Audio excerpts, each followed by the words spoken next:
வாழ்க்கைக்கான வார்த்தை என்ற இந்த வலை ஒளிபரப்பிற்கு உங்களை வரவேற்கிறோம்.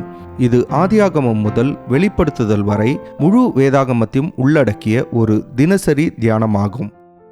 எண்ணாகமத்தின் அடுத்த மிகப்பெரிய நிகழ்ச்சி என்னவென்றால், இஸ்ரவேல் ஜனங்கள் சீனாயை விட்டு பிரயாணப்பட்டு போகிறார்கள். இதை 10ஆம் அதிகாரத்தில் நாம் வாசிப்போம். ஆனால் அது நடக்கும் முன்பதாக லேவியர்கள் ஆண்டவருடைய கூடாரத்தை பிரிக்க வேண்டும், அதை வேறு இடத்திற்கு கொண்டு செல்ல வேண்டும்.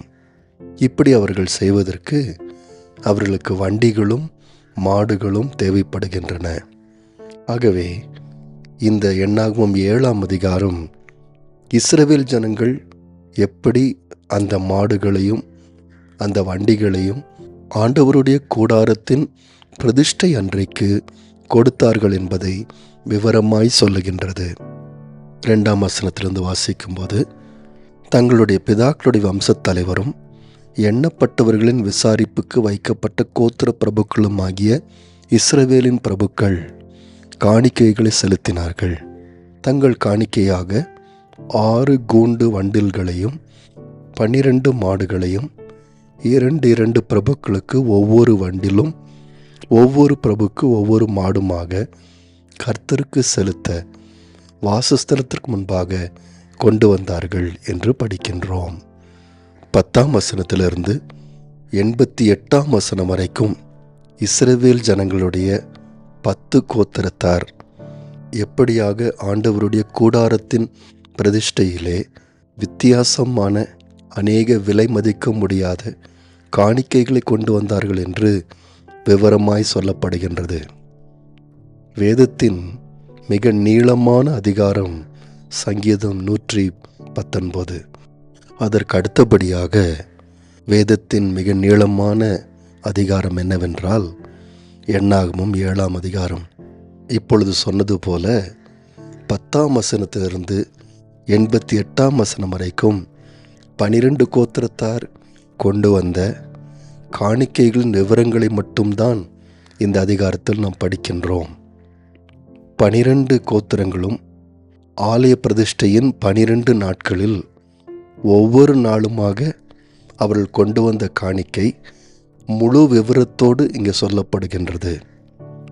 இன்றைக்கு வேதத்தை படிக்கும் அநேகர் இப்படிப்பட்ட விவரங்களை படிக்கும்போது திரும்ப திரும்ப சொல்லப்பட்டிருக்கின்றதே, இது இவ்வளவு விவரமாக சொல்லப்பட வேண்டுமா, இவ்வளவு விவரங்கள் தேவையா என்று யோசிக்கக்கூடும். ஆனால் நண்பர்களே, இந்த அதிகாரம் எதை நமக்கு காண்பிக்கிறது என்றால், தேவன் தமக்கு கொடுக்கின்றவர்களை கனம் பண்ணுகின்றார். காணிக்கைகளை ஆண்டவர் கனம் பண்ணுகின்றார். தேவனை ஆராதிப்பதில் மிக முக்கியமான பங்கு கர்த்தருக்கு காணிக்கை கொடுப்பதாகும்.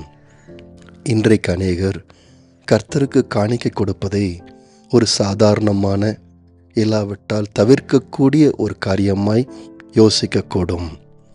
ஆனால் புதிய ஏற்பாட்டிலும் நாம் வாசிக்கிறது போல உற்சாகமாய் கொடுக்கிறவனிடத்தில் கர்த்தர் பிரியமாய் இருக்கின்றார். ஆகவே கர்த்தர் மிக நீளமான விவரத்தோடு கூட இஸ்ரவேல் ஜனங்களுடைய கோத்திரத்தார் கொண்டு வந்த ஒவ்வொரு பொருளையும் திரும்ப திரும்ப ஆண்டவர் கணக்கில் வைத்து இங்கே குறிப்பிட்டு சொல்லுகிறதை நாம் பார்க்கின்றோம். இந்த அதிகாரத்தின் கடைசி வசனமாகிய 89ஆம் வசனம் மோசேயை குறித்து பேசுகின்றது. மோசே தேவனோடு பேசும்படி ஆசரிப்பு கூடாரத்துக்குள் பிரவேசிக்கும் போது தன்னோடே பேசுகிறவரின் சத்தம் சாட்சி பெட்டியின் மேலுள்ள கிருபாசனமான 2 கேருபின் நடுவிலிருந்து உண்டாக கேட்பான். அங்கே இருந்து அவனோடே பேசுவார் என்று பார்க்கின்றோம். ஆராதனை வேளையின் மிக முக்கியமான பங்கு கர்த்தருக்கு கொடுப்பது என்று நாம் பார்த்தோம். ஆனால் இப்பொழுது இந்த 89ஆம் வசனத்தில் ஆராதனையின் அடுத்த முக்கிய பகுதியை நாம் பார்க்கின்றோம். மோசே கர்த்தரோடு பேசும்படியாக கர்த்தருடைய கூடாரத்துக்குள் பிரவேசித்தார் என்று பார்த்தோம். ஆம், மோசே பெரும் திரளான இஸ்ரவேலருக்கு தலைவராயிருந்தார். ஆண்டவரிடத்தில் பேசுவதற்கு அநேக காரியங்கள் இருந்தது.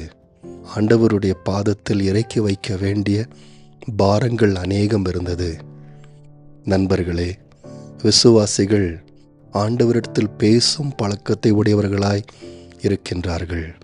தங்களுடைய பாரங்களை ஆண்டவருடைய சமூகத்தில் இறக்கி வைக்கும்போதுதான் தெய்வீக சமாதானத்தை அவர்கள் பெற்றுக்கொள்ளுகின்றார்கள். கர்த்தரிடத்தில் பேசுவதை அவர்கள் தவிர்ப்பது கிடையாது.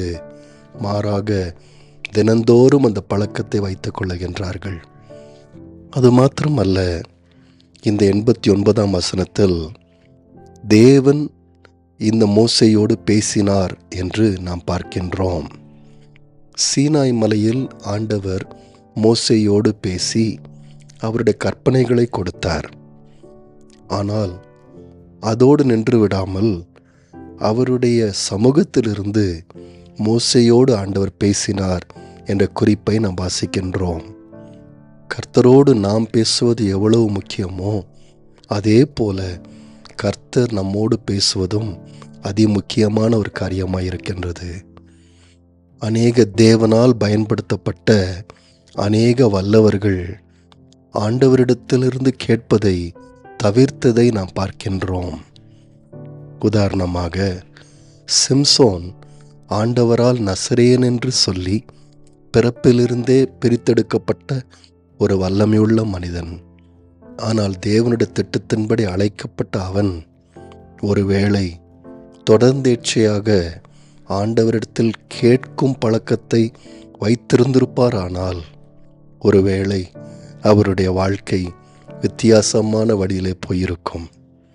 ஆனால் சிம்சோனோ ஆண்டவருக்காக ஊழியம் செய்யும்படியாக அர்ப்பணிக்கப்பட்டவராய் இருந்தாலும் ஆண்டவருடைய சத்தத்தை கேட்கும் ஒரு பழக்கத்தை தவிர்த்த மனிதராயிருந்தார் என்று பார்க்கின்றோம். நண்பர்களே, இன்றைக்கும் விசுவாசிகள் கர்த்தருக்கு கொடுக்கிறவர்கள் மாத்திரமல்ல, கர்த்தரிடத்தில் பேசுகிறவர்கள் மாத்திரமல்ல, கர்த்தருடைய வார்த்தைகளை கேட்கிறவர்களாக இருக்கின்றார்கள். அப்படி கேட்டு வழிநடத்தப்படும் போது நீதியும் சமாதானமான வழியிலே அவர்கள் நடக்கின்றார்கள். நேயர்களே, இந்நிகழ்ச்சியை கேட்டதற்காய் நன்றி. மீண்டும் ஒரு புதிய அத்தியாயத்துடன் வாழ்க்கைக்கான வார்த்தையில் நாளை சந்திப்போம்.